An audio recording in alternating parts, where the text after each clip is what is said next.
Hello guys, welcome back to our channel. ഇന്ന് നമ്മൾ വന്നിരിക്കുന്നത് കുറെ നാളുകളായിട്ട് US വിസ സ്കെഡ്യൂളിംഗ്, അതായത് അപ്പോയിന്റ്മെന്റ് ബുക്ക് ചെയ്യുന്ന വെബ്സൈറ്റിൽ ഒരുപാട് എററുകൾ വരുന്നുണ്ട്. അതായത് ഇപ്പൊ ഈ അടുത്തായിട്ട് അത് ഒരുപാട് വർദ്ധിക്കുകയുണ്ടായി. കാരണം എന്താണെന്ന് വെച്ചാൽ 3 പ്രാവശ്യം റീസ്കെഡ്യൂൾ ചെയ്യാവുന്ന അപ്പോയിന്റ്മെന്റ് ബുക്കിംഗ് സിസ്റ്റം ഇപ്പൊ അവര് അത് കുറച്ച് ഒന്നാക്കി. ഒരു ടൈം മാത്രമേ നിങ്ങളുടെ അപ്പോയിന്റ്മെന്റ് നിങ്ങൾക്ക് റീസ്കെഡ്യൂൾ ചെയ്യാൻ പറ്റുള്ളൂ. അപ്പം അങ്ങനെ വന്നപ്പോൾ ഒരുപാട് പേർക്ക് വാർണിംഗ് നോട്ടീസ് വരുന്നുണ്ടായി. അതായത് നിങ്ങൾ കലണ്ടർ ആക്സസ് ചെയ്യാവുന്ന നമ്പർ ഓഫ് ടൈംസ് എക്സീഡ് ചെയ്തു, അതുകൊണ്ട് നിങ്ങൾക്ക് കലണ്ടർ ആക്സസ് ചെയ്യാൻ പറ്റില്ല ബുക്കിംഗ് സ്ലോട്ട് എടുക്കാനായിട്ട്. അപ്പോൾ ഇന്നത്തെ നമ്മുടെ വീഡിയോയിൽ എങ്ങനെ ഈ എറർ ഫിക്സ് ചെയ്യാന്നുള്ള ഇതിനെ കുറിച്ചാണ് കൂടുതലായിട്ട് നമ്മൾ ഡിസ്കസ് ചെയ്യാൻ പോകുന്നത്.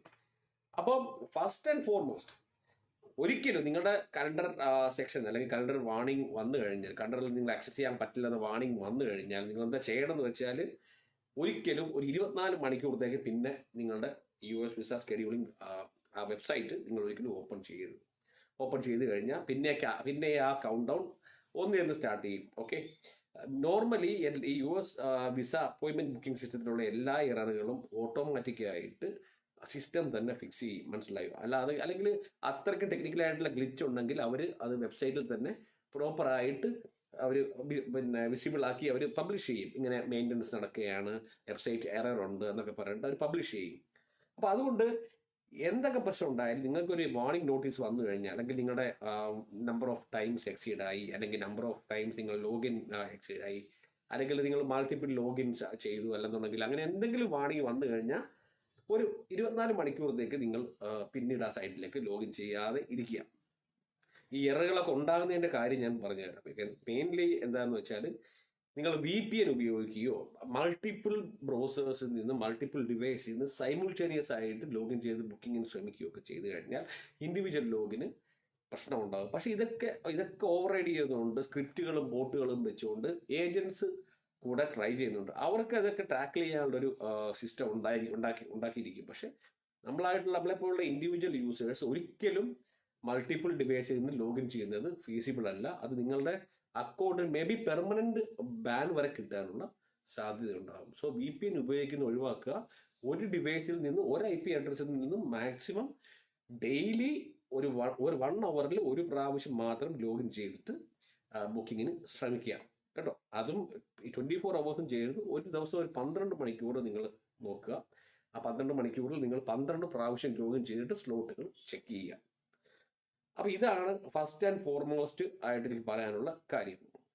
രണ്ടാമത്തെ കാര്യം, ഇൻ കേസ് നിങ്ങളുടെ അക്കൗണ്ട് ബാൻഡ് ആയി കഴിഞ്ഞാൽ, നിങ്ങളുടെ അക്കൗണ്ട് ബ്ലോക്ക് ആയി, നിങ്ങൾക്ക് ബുക്ക് ചെയ്യാൻ പറ്റാത്ത കഴിഞ്ഞു കഴിഞ്ഞാൽ, നിങ്ങളുടെ മൊബൈൽ ഡേറ്റ ഓൺ ചെയ്തിട്ട് ആ മൊബൈൽ ഡിവൈസിൽ നിന്ന് നിങ്ങളുടെ അപ്പോയിന്റ്മെന്റ് സിസ്റ്റത്തിലേക്ക് ലോഗിൻ ചെയ്യുക. ഓക്കെ, മൊബൈൽ ഡേറ്റയിലും സെയിം IP ആണെങ്കിൽ ചിലപ്പോൾ മൊബൈൽ ഡേറ്റയിലും പിന്നെ പ്രശ്നങ്ങൾ, മൊബൈൽ ഡേറ്റ ഉപയോഗിച്ച് നിങ്ങൾ കമ്പ്യൂട്ടർ വഴി കണക്ട് ചെയ്യുമ്പോഴും ഈ പ്രശ്നം ഉണ്ടാകും. സെയിം IPന്ന് ഒരേ ഡിവൈസ് ലോഞ്ച് ചെയ്യും. അതുകൊണ്ട് ഒരിക്കലും മൊബൈൽ ഹോട്ട്സ്പോട്ട് കമ്പ്യൂട്ടറിൽ കണക്ട് ചെയ്യരുത്. മൊബൈൽ ഹോട്ട്സ്പോട്ട് മൊബൈൽ ഡിവൈസിൽ നിന്ന് ലോഞ്ച് ചെയ്തിട്ട് ഒന്ന് ബുക്ക് ചെയ്യാൻ ശ്രമിക്കുക. ഈ രണ്ട് ഇത് പാളിക്കഴിഞ്ഞാൽ നിങ്ങൾക്ക് ചെയ്യാൻ പറ്റുന്ന പ്രക്രിയയാണ്, വേറെ പുതിയ ഒരു ലാപ്ടോപ്പ് ഒരു കമ്പ്യൂട്ടർ സെന്ററിൽ പോവുക, അല്ലെന്നുണ്ടെങ്കിൽ ഫ്രണ്ടിൻ്റെയോ അല്ലെങ്കിൽ ഫാമിലി മെമ്പേഴ്സിൻ്റെയോ ഒരു ഡിവൈസ് ഹയർ ചെയ്ത് എടുക്കുക. എന്നിട്ട് അവരുടെ മൊബൈൽ ഹോട്ട്സ്പോട്ടിലോ അവരുടെ നെറ്റ്വർക്ക് ഉപയോഗിച്ചിട്ട് സൈറ്റിൽ ലോഗിൻ ചെയ്യാൻ ശ്രമിക്കുക. ഇത് മൂന്നാമത്തെ കാര്യം. നാലാമത്തെ കാര്യം, മൾട്ടിപ്പിൾ ബ്രൗസേഴ്സ്, അതായത് ഇപ്പം സഫാരി, ഇപ്പം ഓപ്പറേറ്റിംഗ് സിസ്റ്റം മാറ്റി നോക്കുക. വിൻഡോസ് ഉപയോഗിക്കുകയാണെങ്കിൽ ഒരു മാക്ബുക്കിൽ ട്രൈ ചെയ്ത് നോക്കുക, അല്ലെന്നുണ്ടെങ്കിൽ ലിനക്സിൽ അല്ലെങ്കിൽ ഉബുണ്ടു ബേസ്ഡ് ആയിട്ടുള്ള ലാപ്ടോപ്പിൽ ട്രൈ ചെയ്ത് നോക്കുക. ഇതും നടന്നില്ലെന്നുണ്ടെങ്കിൽ ചെയ്യാൻ പറ്റുന്ന കാര്യം എന്ന് വെച്ചാൽ, ഗൂഗിൾ ക്രോം ആണ് ഇതിനകത്ത് ഏറ്റവും മെയിൻ ശത്രു നമ്മുടെ. കാരണം ഇവര് ഈ ക്യാഷ് എന്നെ ട്രാക്ക് ചെയ്യുന്നതും ഡേറ്റ ഫുൾ ട്രാക്ക് ചെയ്യുന്നതും എക്സ്റ്റൻഷനും എല്ലാം മോണിറ്റർ ചെയ്യുന്നതൊക്കെ നമ്മൾ ഒരു 90% ആൾക്കാരും നമ്മൾ ഇന്ത്യയിൽ ഉപയോഗിക്കുന്നത് ഗൂഗിൾ ക്രോം ആയതുകൊണ്ടും, ഗൂഗിൾ ക്രോം ഇവരുടെ സിസ്റ്റം ഇവർക്ക് അതിന് വേണ്ടിയാണ് ഇവർ സിസ്റ്റം റെഡി ചെയ്ത് വെച്ചിരിക്കുന്നത്, ഈ ഇൻവിറ്റേഷൻ സിസ്റ്റവും കാര്യങ്ങളൊക്കെ. അപ്പോൾ സോ ഗൂഗിൾ ക്രോം പോയിട്ട് ഇൻകോഗ്നിറ്റോ മോഡിൽ വന്നിട്ട് ലോഗിൻ ചെയ്യാൻ ശ്രമിക്കുക. അതായത് ഒരു എക്സ്റ്റൻഷനും ഒന്നും ഇല്ലാതെ കംപ്ലീറ്റ്ലി സീറോ മെമ്മറി യൂസ് ചെയ്തുകൊണ്ടുള്ള ഇൻകോഗ്നിറ്റോ മോഡിൽ പോയിട്ട് സൈറ്റിലേക്ക് കയറാൻ ശ്രമിക്കുക.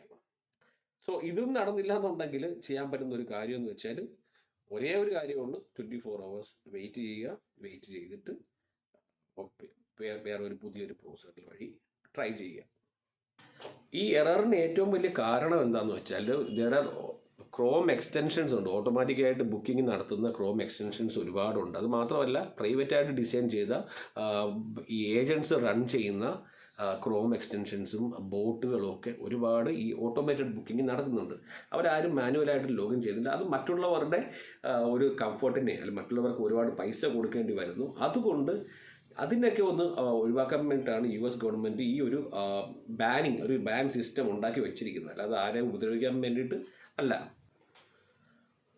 പിന്നെ അവസാനമായിട്ട് നേരത്തെ പറഞ്ഞ പോലെ തന്നെ ഒരു സൊല്യൂഷൻ കൂടെ പറയാം. അതായത് ഈ ഗൂഗിൾ ക്രോമാണ് നിങ്ങൾ ഉപയോഗിക്കുന്നത്, അല്ലെങ്കിൽ നിങ്ങൾ ബ്രൗസർ മാറ്റി നോക്കുക. ഫയർഫോക്സ് അല്ലെങ്കിൽ സഫാരി അല്ലെങ്കിൽ ഒപ്പറ ഇങ്ങനെയുള്ള ബ്രൗസറുകളിൽ ട്രൈ ചെയ്ത് നോക്കുക. ഗൂഗിൾ ക്രോമാണ് ഉപയോഗിക്കുന്നതെങ്കിൽ തന്നെ 24 മണിക്കൂർ കഴിഞ്ഞ് നിങ്ങൾ തിരിച്ച് ലോഗിൻ ചെയ്യുമ്പോഴത്തേക്ക് കംപ്ലീറ്റ് ആഡോൺസും എക്സ്റ്റൻഷൻസും റിമൂവ് ചെയ്തിട്ട് ഗൂഗിൾ ക്രോമിൻ്റെ പ്രോഗ്രാം കംപ്ലീറ്റ് ഫയൽസ് റിമൂവ് ചെയ്ത് രണ്ടാമത് ഗൂഗിൾ ക്രോം ഇൻസ്റ്റാൾ ചെയ്യുക.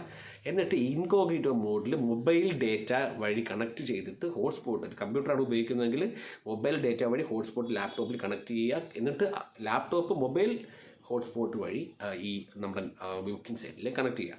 സോ ഇത്രയും ടിപ്സാണ് നമുക്ക് ഈ ബുക്കിംഗ് സിസ്റ്റം വഴി ഉണ്ടാകുന്ന എറേഴ്സ് ഫിക്സ് ചെയ്യാനായിട്ടുള്ള ഒരു സൊല്യൂഷൻ. കാരണം ഇത് ഒരുപാട് സ്ഥലത്തുനിന്ന് റെഫർ ചെയ്ത് പലരുടെയും എക്സ്പീരിയൻസിൽ നിന്നും കിട്ടിയ ടിപ്സ് എല്ലാം കൂടെ ഞാൻ ഷെയർ ചെയ്യുകയാണ്. നിങ്ങൾക്ക് നിങ്ങളുടെ ടിപ്സ് കമൻറ്റിൽ തീർച്ചയായിട്ടും ഷെയർ ചെയ്യാം. എന്തെങ്കിലും സ്പെസിഫിക് ടിപ്സ് നിങ്ങൾക്ക് വർക്കൗട്ട് ആയിട്ടുണ്ടെങ്കിൽ. അപ്പോൾ thank you so much for watching guys. അടുത്തൊരു വീഡിയോ ആയിട്ട് വീണ്ടും കാണാം. അപ്പോൾ all the very best. By.